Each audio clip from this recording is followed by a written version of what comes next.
গোলকগঞ্জ নৱগঠিত বিধানসভা সমষ্টিত আকৌ ভাৰতীয় জনতা পাৰ্টিৰ এগৰাকী সম্ভাৱ্য প্ৰাৰ্থী প্ৰাক্তন বিধায়ক অশ্বিনী কুমাৰ ৰায়ৰ বিজয় নিশ্চিত।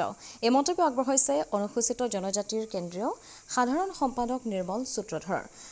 তেওঁ আজি আমাৰ সাংবাদিকৰ কেমেৰাৰ আগত কংগ্ৰেছ AIDF অগপ ৰাইজৰ দল একো ফেক্টৰ নহয় বুলি উল্লেখ কৰিছে। কংগ্ৰেছৰ সম্ভাৱ্য প্ৰাৰ্থী কাৰ্তিক ৰায়ৰ বিষয় গোলকগঞ্জ বিধানসভা সমষ্টিৰ সকলো ভোটাৰে সকলো জানে। কমতাপুৰ EM থকা কালত বিভিন্ন কামত দুৰ্নীতি কৰিছিল তেওঁক ভোট নিদিয়ে ভোটাৰে। আমাৰ হাতত নিৰ্মল সূত্ৰধৰৰ মন্তব্য আছে, সেই মন্তব্য এবাৰ শুনাই ল'ব বিচাৰিছোঁ।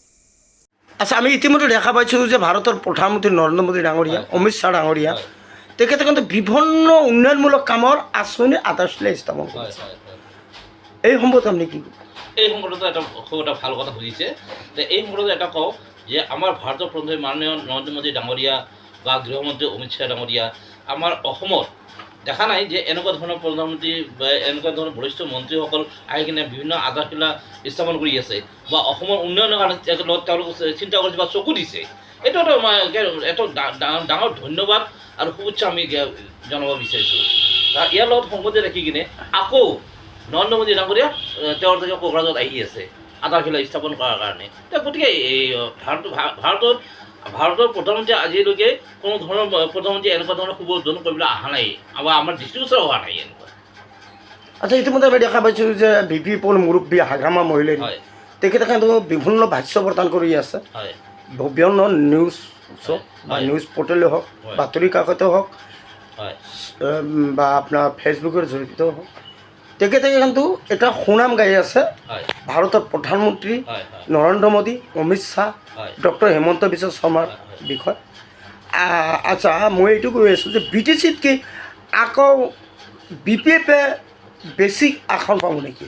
চাওঁ, এইটো এটা খুব ডাঙৰ কথা গম পালোঁ আৰু কি ডাঙৰ কথা যে আজি BPF থকা কাৰ্যকলাপ BTAD এলেকাত আজি বিভিন্ন উন্নয়নমূলক কাম হৈছে।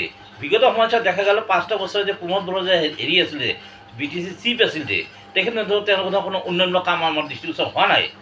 চাওক, আজি হাগ্ৰাম মহিলাই ডাঙৰীয়াৰ যে তেখেতৰ যে এটা ক্ষমতা আছে আজি প্ৰধানমন্ত্ৰীক আহিবলৈ সক্ষম হৈছে ইয়াতে।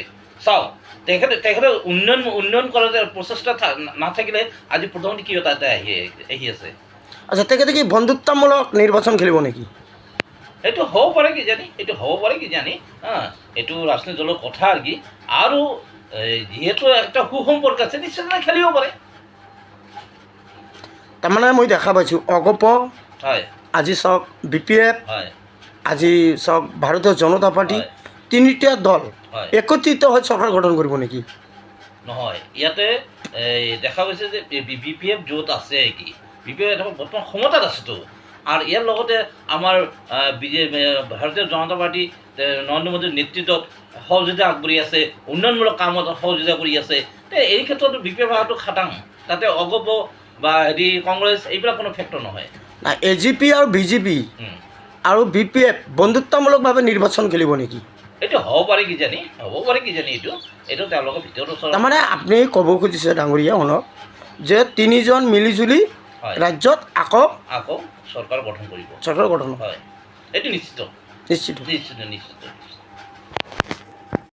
দাদা, আপোনাৰ পৰিচয়টো দিব। মোৰ নাম নিৰ্মল সূত্ৰধৰ, মই অনুসূচিত জাতি জনজাতি নিৰ্মাণ সন্থাৰ কেন্দ্ৰীয় সমিতিৰ মুখ্য সাধাৰণ সম্পাদক। আচ্ছা, যিহেতু দেখা গৈছে যে 2026 চনৰ বিধানসভা নিৰ্বাচনৰ দিন চমু চাপি আহিছে, আপোনালোকৰ যিটো নৱগঠিত বিধানসভা সমষ্টি হয় গোলকগঞ্জ, তাতে কোনে শেষ হাঁহি মাৰিব বুলি আপুনি ভাবিছে? কোনে শেষ হাঁহি মাৰিব এইটো শুনক, তাতেতো বিভিন্ন ৰাজনৈতিক দলৰ প্ৰাৰ্থী থিয় দিছে। তাৰে ভিতৰত দেখা গৈছে কংগ্ৰেছৰ পৰা কাৰ্তিক ৰায় এটা প্ৰভাৱ পেলাব বিচাৰিছে। কিন্তু শুনাইছে কি আমাৰ গোলকগঞ্জ সমষ্টি, বিশেষকৈ আমাৰ গোলকগঞ্জ সমষ্টিটোত আমাৰ কংগ্ৰেছ আমাৰ কোনো ফেক্টৰ নহয়। কাৰণ সাধাৰণ ৰাইজে জানে যিহেতু এই কাৰ্তিক ৰায় এটা সম্ভৱ প্ৰাৰ্থী, গতিকে সাধাৰণ ৰাইজে জানে যে কাক ভোট দিলে গোলকগঞ্জ সমষ্টিৰ উন্নতি হ'ব। এই ক্ষেত্ৰত আমাৰ গোলকগঞ্জ সমষ্টিৰ যিজন প্ৰাক্তন বিধায়ক আছে অশ্বিনী কুমাৰ ৰায় চৰকাৰ, তেখেতক আমাৰ অনুসূচিত জাতি জনজাতি যিমান সম্প্ৰদায়ৰ মানুহবিলাক আছে সকলোৱে তেওঁকে আঁকোৱালি ল'ব আৰু ব্যাপক ভোটত তেখেতে জয়লাভ কৰিব বুলি আমি আশাবাদী। কিয় তেখেতে জয়লাভ কৰিব গোলকগঞ্জ? তেখেতৰ আমাৰ সমাজৰ লগত, আমাৰ সাধাৰণ ৰাইজৰ লগত, দুখীয়া ৰাইজৰ লগত এটা সুসম্পৰ্ক আছে বিভিন্ন উন্নয়নমূলক কাম তেখেতৰ নেতৃত্ব হৈ আছে আজিৰ তাৰিখতো হৈ আছে হৈ আছে সেইকাৰণে সাধাৰণ ৰাইজে বা আমাৰ লোক সমিতিৰ ৰাইজে তেওঁক এইবাৰ ব্যাপক ভোটত জয়লাভ কৰা বুলি আমি আশাবাদী তেখেতে প্ৰাৰ্থিত্ব পাব বুলি আপুনি খাটাং ক'ব পাৰে নেকি আমি নিশ্চিত যিহেতু আমাৰ মাননীয় মুখ্যমন্ত্ৰী হিমন্ত বিশ্ব শৰ্মা ডাঙৰীয়া অসমৰ বলিষ্ঠ মুখ্যমন্ত্ৰী তেখেতৰ লগত ভাল এটা সম্পৰ্ক আছে আৰু এখেতো বিজেপি দলৰ এজন সক্ৰিয় কৰ্মী প্ৰাক্তন বিধায়ক আজি গৌৰীপুৰৰ পৰা চাহাবুদ্দিন মল্লাৰ ৰিপৰ্ট অমৃত নিউজ 24/7